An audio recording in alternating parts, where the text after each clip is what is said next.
थोरा क्या मिठो कलमो पढ़ो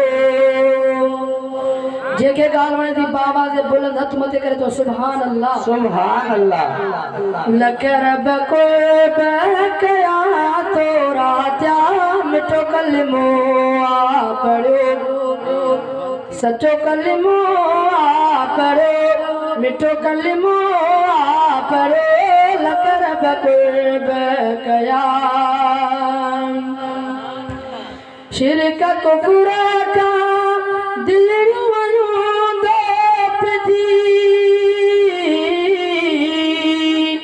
शिरक कुफर का दिल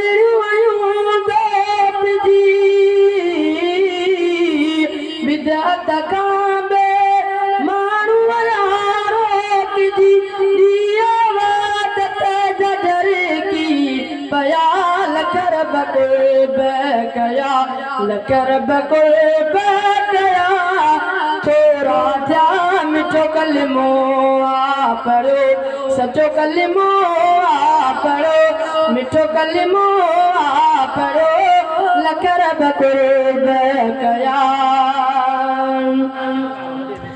दियर पुटड़ा दीदो गे खुदा दियर पुटड़ा दीदो गे खुदा कल में पढ़ने सा जान मिली भैया गैर दिल मन केरी वया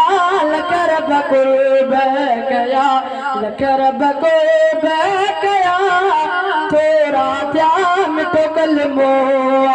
पढ़ो सचो कलमो पढ़ो मिठो कलमो पढ़ो लकर बको बकया मौत आयाती वसिया खुदा देदा मौत आयाती वसिया खुदा देदा इज्जत जिल्लत दी दरवाज़े खुदा आवेरी अकीदत अदा लकर बको बकया लकर बको बकया थोरा क्या मिठो कलमो पढ़ो कबर को बेजो पास चढ़ो सचे कबर को बेजो पास चढ़ो सचे तेरो खुदा जे दरत दो सचे कबर को बेजो पास चढ़ो सचे तेरो खुदा जे दरत दो सच दग जन्नत संदाचा अता लकर बकया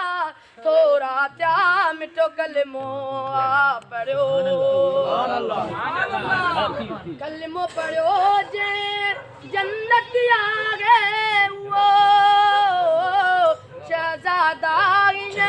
मीर मोहम्मद चलो कलमो पढ़ो जे जन्नत आ गए वो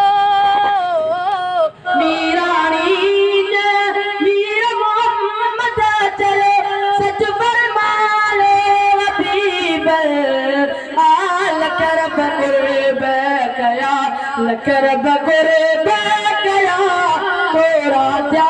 मिठो कलमो पढ़ो सचो कलमो पढ़ो मिठो कलमो पढ़ो लकर बकुर